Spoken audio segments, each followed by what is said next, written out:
I've seen brutal murders before, but this is absolutely the worst I've ever seen. What do you think killed her, Lieutenant?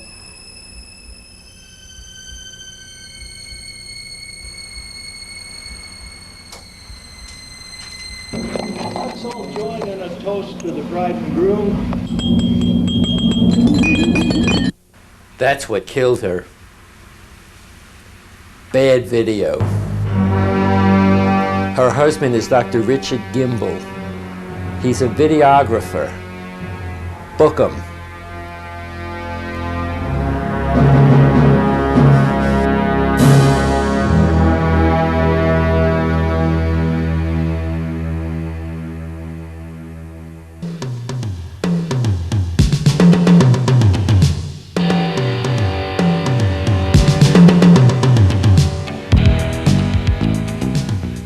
I didn't kill my wife.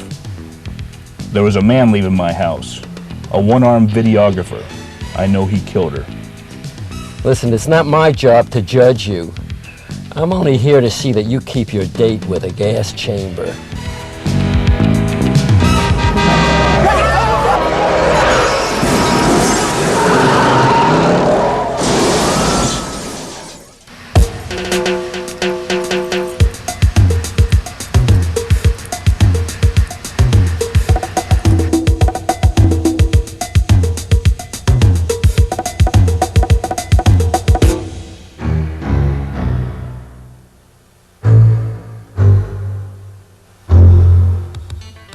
Hi, I'm Steve Bolander, and welcome to the final edition of the MX-50 Shaken Not Stirred.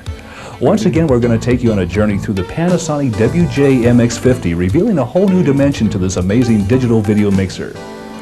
Here in Volume 3, we'll explore more advanced effects that are capable of being created on the MX-50, including RS-232 operation, trails over video, comet tail fly-ons, two-way moving video, and combination wipe and dissolve effects. There will also be a number of segments on chroma key and luminance key techniques, as well as solving some of the audio problems associated with video post-production when using a digital mixer such as the MX-50. And like Volume 1 and 2 of this series, all effects created on this tape were done entirely on the WJ MX-50.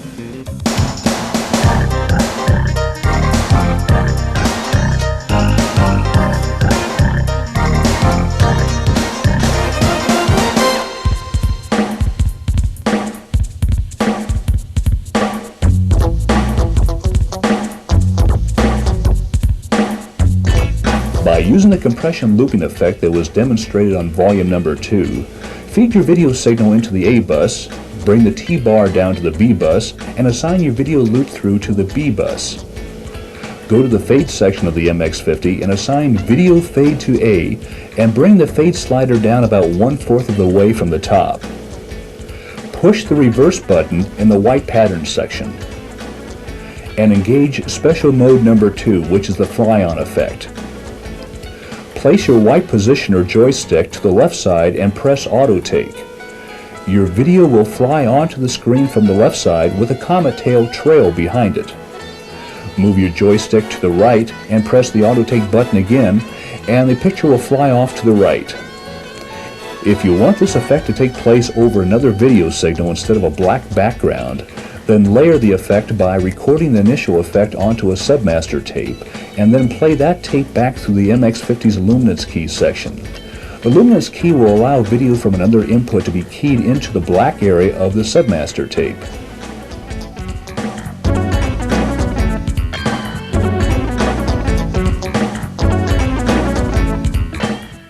Did you ever want to give your video that old-time movie look? Here's how it's done. Put the MX-50 in the mix mode and assign your video signal to the A bus. From another VCR, feed this film static effect into another channel on the B bus. Now bring the T-bar down about 1/3 and mix the video signal and the film effect together. There will be about 5 minutes of this film effect static at the end of this tape for you to use. For a more convincing look, add a little strobe to the A bus and play with your color corrector until you get a slightly brownish tint to your video signal. And for that truly authentic home movie effect, intentionally use bad shooting techniques while you're acquiring the video footage. You know, shaky with bad composition and a lot of zooming. Just like Uncle Charlie.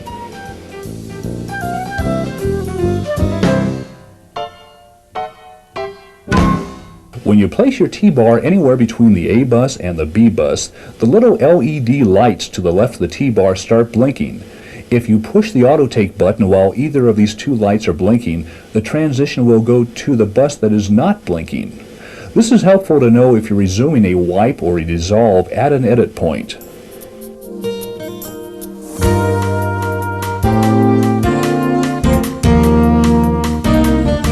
Hi, my name is Jeff Pomeroy and I'm the developer of comics. After many sessions, I learned that I had a problem remembering certain key setups and certain editing timings using the special effects generators that I had at the time. The Panasonic MX-50 intrigued me because among its many features was an RS-232 port that was available for communications outside. Panasonic makes use of this port in the RS-422 fashion with their higher line editing consoles. I can't afford that yet, so until then I was interested in operating the RS-232 via an IBM-based clone that I have here. I got together with a friend of mine who's familiar with the programming necessary to accomplish this function. We put our heads together and developed a utility program that we call Comics. I'd like to share that with you. Comics is a small utility that can reside in the DOS directory of any normal IBM machine. In using this Comics, or in using this program, you simply type the keyword Comics and pass to it options. These options are defined in the accompanying manual with Comics and follow the same syntax or the same instruction set that Panasonic has already built into the MX-50. The third item that you include on the command line is what COM port you'll be using to send this information out, COM 1 through 4.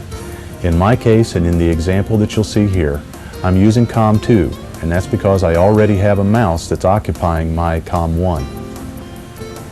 Instructions can be given one at a time, but there really is no advantage in doing this. The real power of Comics comes in using an editor and tying together lists of instructions so that the MX-50 can be instructed to do one thing after another in an orderly sequence.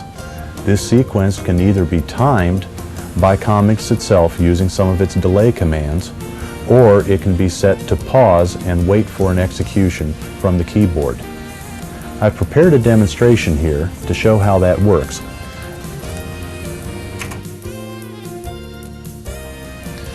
What I've done in the title section of the computer in the downstream key is that I've taken what you would normally see on your VGA, or in this case it's a CGA monitor, so that you can see what the instructions look like as they are actually executing. First we see a dissolve to the B bus. Obviously I have a videotape running in there at this point. Then we can do a stop action, a paint. Now we're preparing to set up for the next effect. We have now A compressed in the center of B. We'll set up for the next effect, which is A compressed and fed back using a feedback technique that Steve Bolander has mentioned in one of his earlier tapes. Next we see a dissolve to a black matte. Next we're going to see a series of colors that are programmed in the matte generator that are not normally available from the 8 preset forms in front. One of the advantages of Comics is that you can use Comics to program and set up any number of colors that are not accessible by manual control. We'll go back to B from a compression.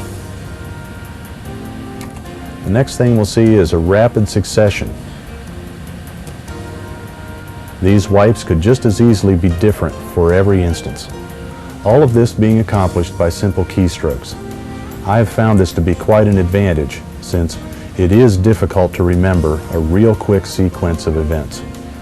Comics can also be used in a way where you can call batch files from batch files. An example of this is I called a batch file by the name of sweep from the main program listing. That's what enabled us to see the rapid progressions of colors in the matte. That's it. I developed the program with Joe Kuzma to increase the usefulness of the MX-50. Comics makes use of readily available, inexpensive computers that may even have been displaced by newer systems. It does not require any expensive interface card, just requires the normal serial port that, even if your computer is not equipped with it, is rather inexpensive in the $20 to $25 area, and the cable to interface. And a reminder, we're here to exercise creativity. Comics is just one tool that works for me.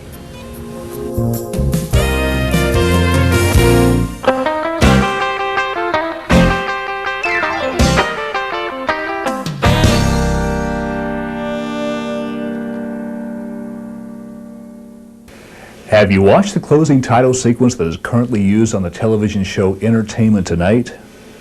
It's a slightly compressed primary picture sitting inside of a somewhat enlarged, yet somewhat fuzzy version of the very same picture.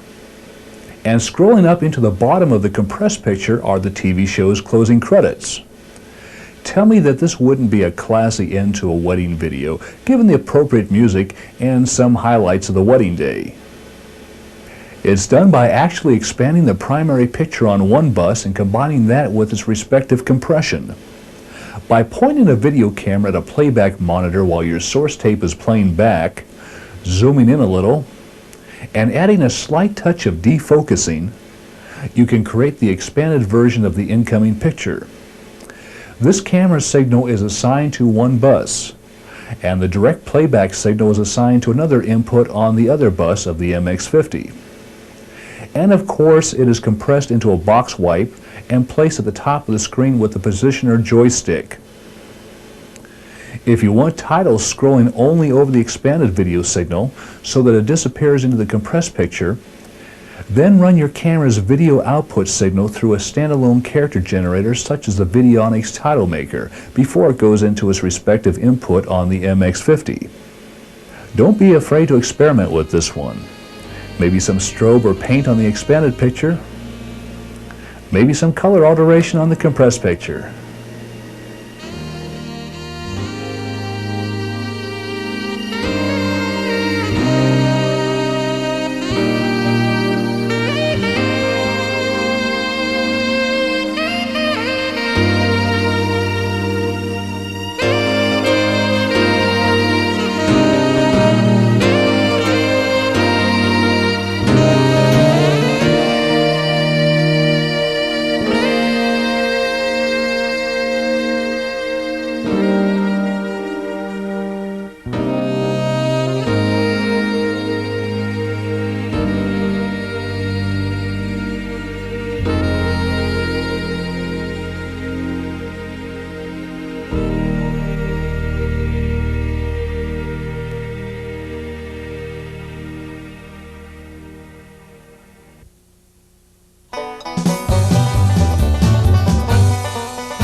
Before we get started with Chroma Key, I thought you might want to take a look at what goes on behind the scenes here at Video Cam Productions.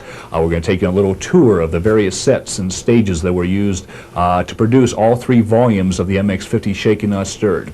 Come on.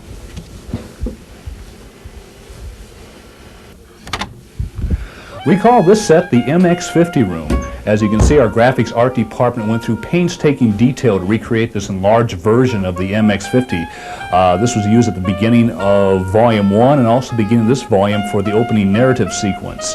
What we're going to do with it now that the tape series is over with, I don't know, maybe peel it off the wall and take it to a garage sale or something. Anyway, let's go next door to Studio B. Here we are on the set of Jog and Shuttle's Video Clubhouse. This set always brings back real fond memories for me. I can still hear the sound of the kids sitting here in the bleachers cheering as Jog and Shuttle gave out tips and tricks for videographers. Gosh, I think I'm getting a little bit misty-eyed here.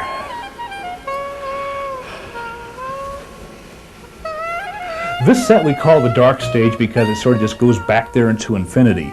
This is where we shot the opening narrative sequence for Volume 2. Let's walk on over to Studio D and take a look at where the opening logo for the MX-50 series was shot. And this, of course, is a set where we shot the opening logo sequence for the MX-50 Shaken Not Stirred tape series, where the guy comes on and does his James Bond impression, but with a video camera. Anyway, let's get back over to the control room and talk a little bit about chroma key. Sorry, guys. Volumes of Jog and Shuttle's Video Clubhouse. You'll be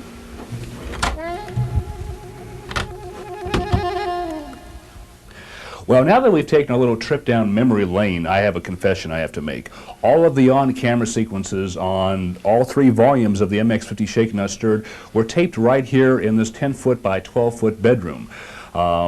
This, in fact, is the real tour of Video Cam Productions. It was done with chroma key, which allowed this blue wall behind me here to become the MX-50 room, or Jog and Shuttle's Video Clubhouse, or the dark stage, or even the color bar stage if you want it to be. The most important aspect of using chroma key is the proper placement of your lighting. Most important of that lighting scheme is going to be the lights that actually illuminate this back wall here behind you. Let me just turn off a couple of these backlights here and try to chroma key in something, leave only the key light on. I'm using two 250-watt Smith Victor lights with diffusion lenses on the front of them, which are aimed at this back wall here. All I have now is just a diffused 500-watt Smith Victor barrel lamp with an umbrella in front of it for illuminating me. But as you can see, without the proper illumination on the wall behind me, the key effect will not come in as clear as it should be.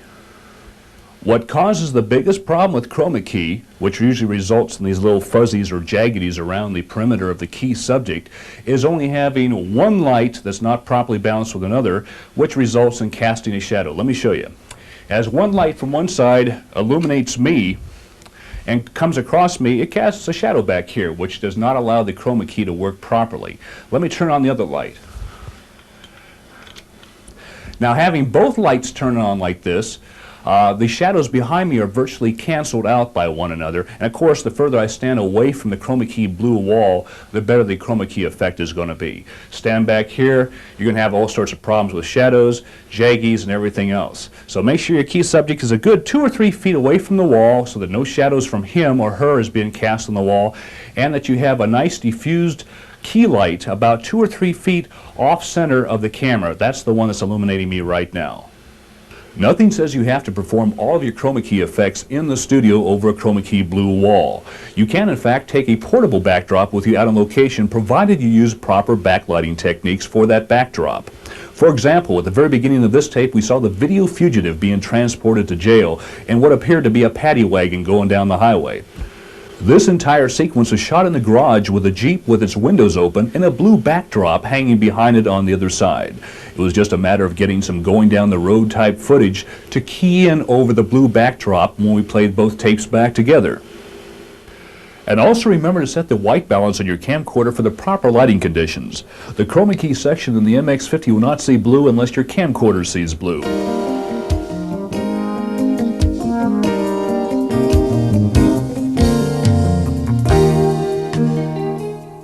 This effect uses a combination of 2 different functions on the MX-50, the box compression wipe and the slide function, which are recorded in 2 different passes.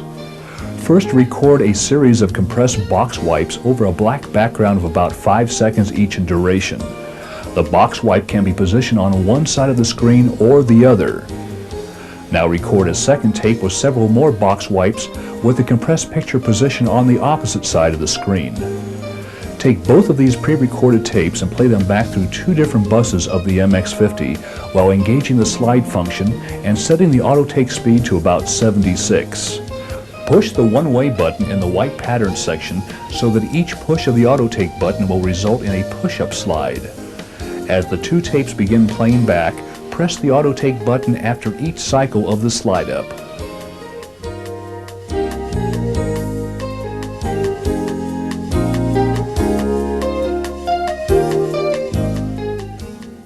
Bob Rawl of Real-Time Video Services in San Marcos, California, offers several modifications to the MX-50, one of which is a GPI selector switch that permits the user to pick triggering of either the auto take button, the master fade button, or both at the same time.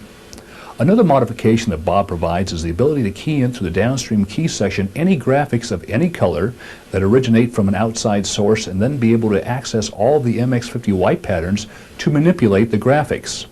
This modification also permits the introduction of external white patterns into the MX-50 by way of the external camera input, much like the external key function on the WJ-MX-30. For further information on these modifications, call Bob at area code 619-945-3321.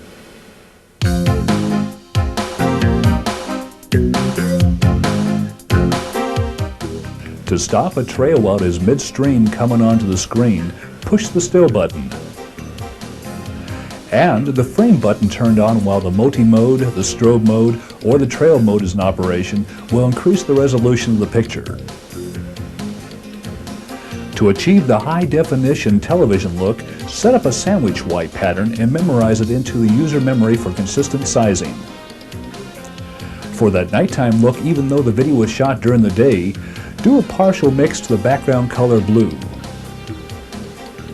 Try combining fly-on effects with fade to A or fade to B to get that transparency look.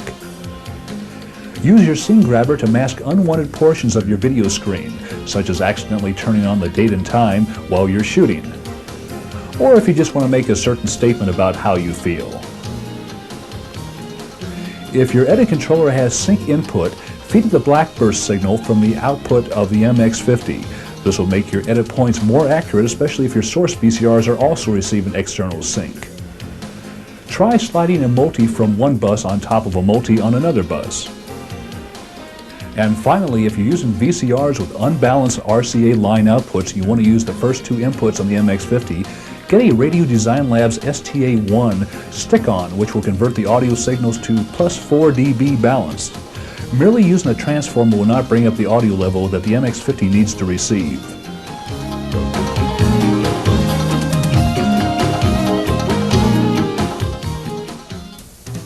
Hi, I'm Steve Bolander. Joining us today is Dr. Richard Gimbel, noted videographer, renowned lecturer, and convicted wife killer. So please join me in welcoming Dr. Gimbel. Have a seat, Doctor. So, Doc, how you doing? Well, other than the fact that I've been falsely convicted for murdering my wife, and the strange music keeps playing every time I show up, and anytime I'm on screen I'm always in black and white, other than that I guess I'm doing okay. Dr. Gimbel, I understand you can give us some insight as to how to put two different background matte colors on the MX-50. Yeah, well, a colleague of mine, Jeff Pomeroy in Westerville, Ohio, kind of gave me this idea. We take the main output of the MX-50, loop it back in through one of the input channels on the MX-50, and assign that particular channel to the B bus. On the A bus, you go up there and select matte color and pick your matte color, blue, red, color bars, what have you. Go to the digital effects section for the B bus only, and you hit still. You may want to hit the frame button too, just to give that frozen picture a little bit higher resolution. What you've done now is frozen down the B bus the background color that you sent out on the A bus. Now, why would one want to do that? Well, in addition to being able to combine two background colors at the same time, as you know on the KB50 character generator, if you try to add drop shadows to it when it's superimposed over a background color, you can't do it because the drop shadows and the background color are the same thing. Using my technique, you can freeze the background color, go back and drop the KB50's character generation on top of that, and add drop shadows or outlines, wherever you want to it. Well, Doctor, thank you very much. That's all we have time for, and I also understand you have to run as well. We'll be back right after this.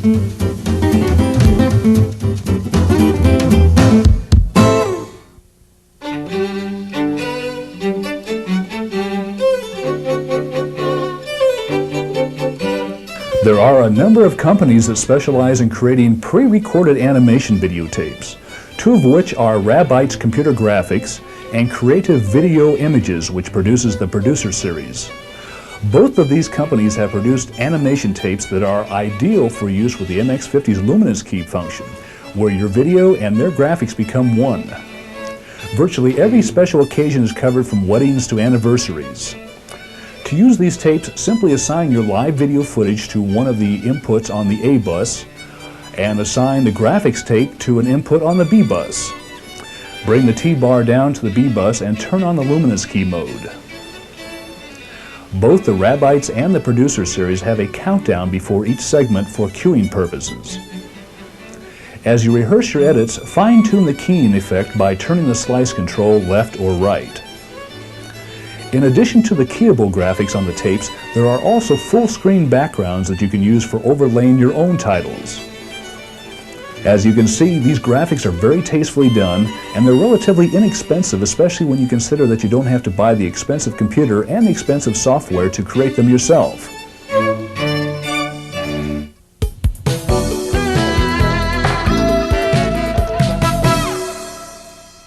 Here again we have an effect that is created in two stages. The first stage is the recording of two video sources in the push slide mode going from left to right onto a submaster tape. This procedure is repeated with two more video sources recorded onto another submaster tape with the push slide direction reversed. Now play the two submaster tapes back through the MX-50 while engaging the horizontal compression wipe so that the monitor screen is split equally from top to bottom.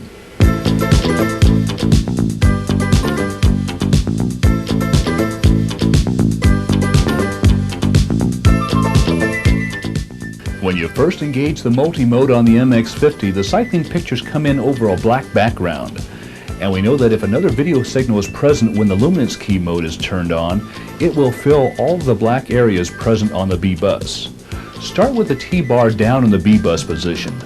Feed one video source to the A bus and one to the B. Turn on the luminance key mode and select the digital effects section for the B bus only. Now when you push the multi button, it will cycle in over the other bus's video signal.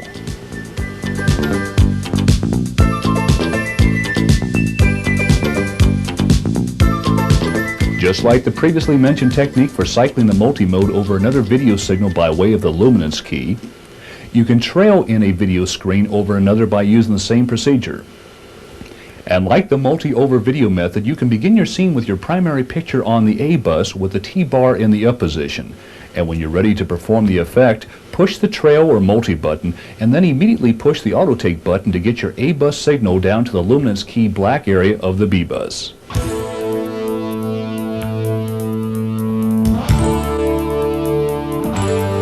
A few things of interest that were not covered in any great detail in the owner's manual of the KB50 character generator were the moving of the entire page downward while in the edit mode by placing the cursor ahead of the respective lines, engaging the insert mode, and then pushing the enter button. And since the KB50 is not self-centering, moving a line from left to right is done by placing the cursor ahead of the line and then tapping the space bar. To move the line from right to left, once again place the cursor ahead of the line and then tap the backspace bar. To obtain different sizes or types of fonts on the same page, place the cursor on the line that you wish to change and hold down the Shift key while simultaneously pressing the size keys or the font keys. You can fly your titles onto the screen either horizontally or vertically by pushing the cursor arrows for the direction that you want them to enter or exit the screen. And of course, the speed that the title flies on is determined by the speed control. To get that zoomed-in title effect, perform the video feedback technique described earlier in this tape by pointing your video camera at a monitor that is displaying the title, and then zoom in to achieve what you see here.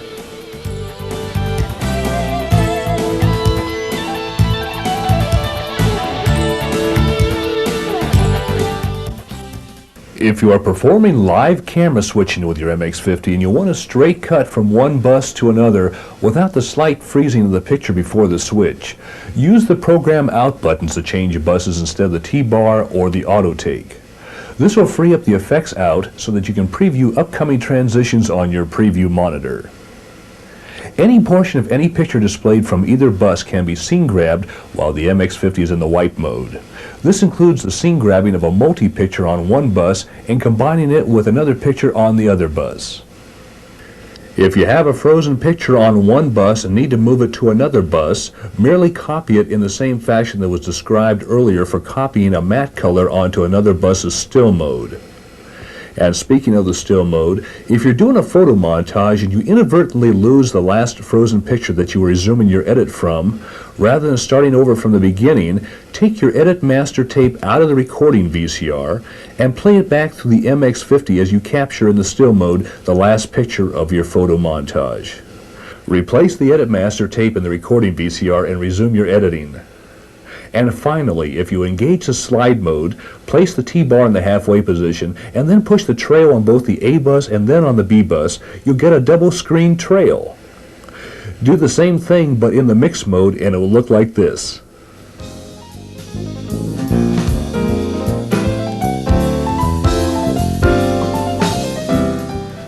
Well, that's it for now as we wrap up this series on the WJ MX-50. Once again, don't be afraid to take the examples of effects on these 3 volumes and combine them into custom effects of your own. I'm sure that you'll stumble across a variety of effects merely by accident, like changing your background picture to another live camera aimed at your chroma key subject from a completely different angle. And of course, realize that even though the MX-50 is a powerful production tool, its effects are meant to enhance good camera work and tight, solid editing, not replace it. And thank you again for being with us through all 3 volumes of the MX-50 Shaken Not Stirred. Until next time when we take that exciting tour through the Panasonic WJ MX-100, I'm Steve Bolander.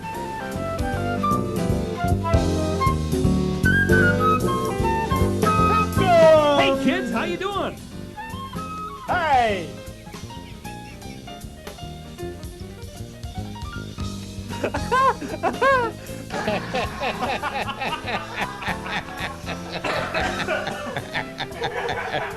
Okay, pull out a couple nose hairs, just do it for real. Oh! That's too fast. That was too soon.